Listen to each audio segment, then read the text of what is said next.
Pemirsa, Ketua Umum PSSI Erick Thohir segera melakukan evaluasi besar-besaran terhadap Timnas Sepak Bola Indonesia usai laga melawan Arab Saudi Selasa besok. Pasalnya posisi Timnas Indonesia kini berada di ujung tanduk setelah kalah dari Jepang 0-4 di Stadion GBK Jakarta karena tidak pernah menang atas lawan. Dan peringkat Indonesia kini anjlok dan mentok di dasar klasemen. Untuk itu, kemenangan melawan Arab Saudi menjadi harga mati demi menjaga peluang timnas lolos ke Piala Dunia.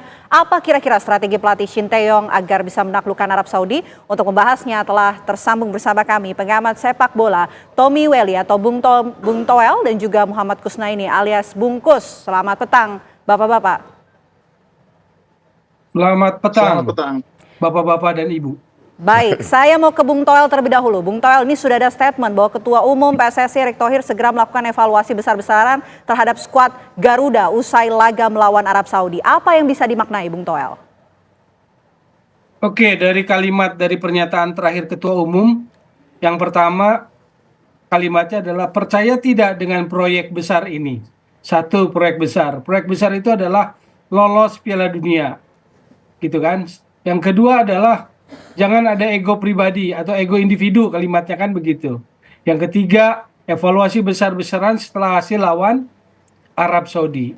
Artinya, Selasa besok setelah lawan Arab Saudi, hasil apapun itu akan menjadi hari yang menentukan bagi Shin Tae-yong maupun juga bagi timnas Indonesia. Baik, kita ke Bungkus dulu. Apakah hasil laga melawan Arab Saudi ini menjadi penentu nasib Shin Tae-yong? Itu yang tadi disebutkan, bagi Shin Tae-yong maupun pelatih. Nah, apakah Anda juga sepakat dengan itu, Bungkus? Iya, sebetulnya setiap saat pelatih itu akan dievaluasi ya. Dan ini sebetulnya tidak hanya berlaku pada Shin Tae-yong. Semua pelatih itu mau di level timnas, mau di level klub, itu setiap saat dievaluasi. Dan setiap saat juga posisinya bisa dipertaruhkan. Arab Saudi itu pada tahun 2002 itu pernah punya pelatih namanya Martin Koopman dari Belanda. Itu baru satu pertandingan menang, tapi juga diberhentikan. Berhenti juga gitu. Jadi sebetulnya nggak ada yang luar biasa kalau pelatih itu dievaluasi, karena itu memang bagian dari proses reguler yang dilakukan oleh setiap tim terhadap manajemennya.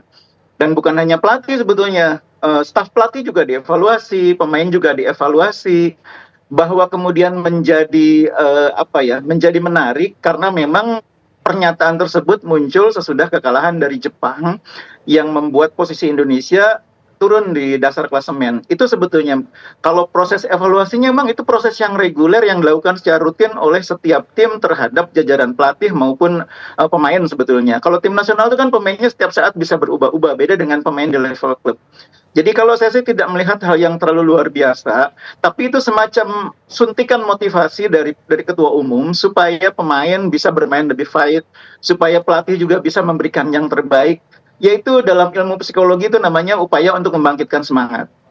Baik, Bungkus, ini kan kalau kita berbicara soal evaluasi besar-besaran ini bahasa halusnya nih. Kalau kita langsung pada to the point, apakah Shin Tae-yong ini akan diganti?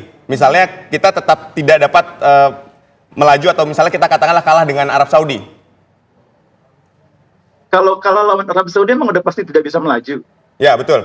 Itu maksud saya. Pertanyaan harus saya balikin ke Anda juga kan. Ya. Menurut Anda kalau lawan Arab Saudi tidak bisa melaju? Betul. Nah, apakah akhirnya Shin Tae-yong kalau menurut Anda, kalau lawan Arab Saudi tidak bisa melaju gitu? Ya, di babak klasemen grup C ini ya tidak bisa melaju. Kecil kemungkinan. Belum tentu juga, masih ada 4 pertandingan lagi. Baik. Indonesia masih akan bermain 2 kali kandang melawan Bahrain, melawan China, ada away ke Australia, ada away ke Jepang. Jadi juga jangan juga membuat penilaian yang terlalu dini juga gitu loh. Memang perlu dievaluasi, itu perlu, itu wajib. Tapi kalau Anda secara gegabah mengatakan kalah lawan Arab Saudi terus nggak punya peluang ke Piala Dunia, nanti dulu Mas. Lihat dulu situasinya. Oke, baik. Bungkus, tapi mungkin yang jadi pertanyaan masyarakat, ini evaluasi yang kemarin disampaikan oleh Erick Thohir, evaluasi seperti apa yang kemudian akan dilakukan oleh PSSI? Apakah nanti kemudian nasib dari Shin Tae-yong ini dipertaruhkan dengan mungkin tidak melajunya Indonesia pada saat melawan Arab Saudi, atau seperti apa sih, Bung? Jadi kalau misalnya bahasanya di evaluasi besar-besaran, itu kan lebih ke upaya untuk melihat performa secara keseluruhan. Misalnya begini, misalnya menang, tapi penampilannya tidak meyakinkan, penampilannya mengecewakan, permainannya hanya katakanlah menang beruntung, belum tentu juga dipertahankan. Bisa juga pada saat menang tapi tidak meyakinkan diberhentikan, itu juga bisa. Baik. Mungkin dengan harapan kita 4 pertandingan kita bisa mendapatkan yang lebih baik sehingga bisa akhirnya lolos. Misalnya itu ya. Ya. Tapi bisa juga, misalnya penampilannya semakin mengecewakan. Sesudah kemarin lawan Jepang kalahnya 0-4, lawan Arab Saudi misalnya tidak hanya kalah, tapi juga penampilannya tidak berkembang. Kemudian diberhentikan, itu juga bukan hal yang aneh. Dalam sepak bola itu hal biasa. Baik. Jadi kalimat evolusi besar-besaran itu sebetulnya tidak perlu dieksploitasi dengan dengan narasi seolah-olah pasti diberhentikan gitu ya. Itu asumsi, dan itu saya pikir dalam suasana tim Indonesia mau berhadapan dengan Arab Saudi, pemikiran seperti itu pemikiran yang cenderung provokatif. Baik. Nah, Bung Towel, Anda melihatnya seperti apa, Bung Towel? Tidak memberikan support terhadap tim nasional. Baik. Baik, evaluasi besar-besaran terhadap Sintayong itu yang seperti apa, Bung Towel? Yang pertama, dalam 2 tahun kepengurusan Erick Thohir, Ketua Umum, baru kali ini saya lihat gestur, ekspresi, dan pilihan kalimatnya evaluasi besar-besaran. Baru kali ini.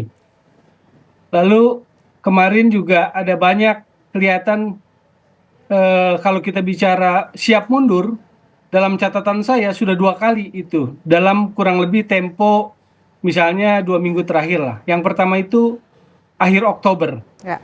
Siap mundur. Ada yang tidak suka kalau nggak salah kalimatnya seperti itu. Lalu kemarin siap mundur kalau kalian nggak percaya proyek ini.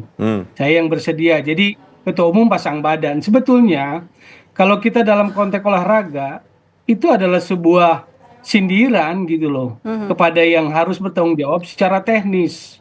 Secara teknis siapa? Pelatih Sinteyong. Kan sekarang saya mau katakan away ke Bahrain dan Cina, target PSSI itu 4 poin. Draw di Bahrain, menang di Cina. Kan nggak sampai. Target itu tidak terpenuhi. Baik. Itu dikonfirmasi di program 2 sisi oleh Exco PSSI Arya Sinulinga. Ya. Bahwa betul targetnya 4 dan tidak tercapai. Lalu saya menebak di program yang sama, saya menebak bahwa target besok lawan Jepang dan Arab, targetnya 4 poin ya. Kalau saya tebak-tebak, saya bilang saya reka-reka, 1 poin draw dari Jepang, 3 poin dari Arab. Sekarang kalau tidak tercapai, maka apakah wajib dievaluasi? Wajib. Lalu siapa ujung dari evaluasi itu? Kan harus ada outputnya. Dalam hal ini menurut saya adalah pelatih Sinteyong. Jika besok lawan Arab gagal menang sesuai target yang diembankan oleh federasi gitu. Oke, jadi bisa diartikan bahwa laga melawan Arab Saudi ini menjadi nasib begitu ya dari yang akan dilakukan Sinteyong begitu? Kalau menurut saya iya. Jadi lawan Arab itu akan menjadi penentuan gitu loh. Karena memang nanti ada banyak evaluasinya gitu loh. Secara teknis misalnya kita lihat apakah hanya ini taktikal yang bisa dia terapkan, parkir bus misalnya. Lalu ujung-ujungnya kalau mentok hanya lemparan ke dalam arhan gitu kan. Kan itu berulang-ulang gitu loh. Lalu kita menagih janji level Asianya gitu kan. Itu yang kita tagih. Maka evaluasi itu harus mendalam, harus insight gitu kan. Bahwa kemudian harus ada ujung, ada yang bertanggung jawab jelas. Dan dalam hal ini adalah pelatih kepala yang namanya Sinteyong gitu loh. Baik. Lalu kita kebungkus strategi seperti apa yang harus dilakukan oleh timnas kita agar dapat menang melawan Arab Saudi. Usai jeda kita akan bahas itu, tetaplah bersama kami.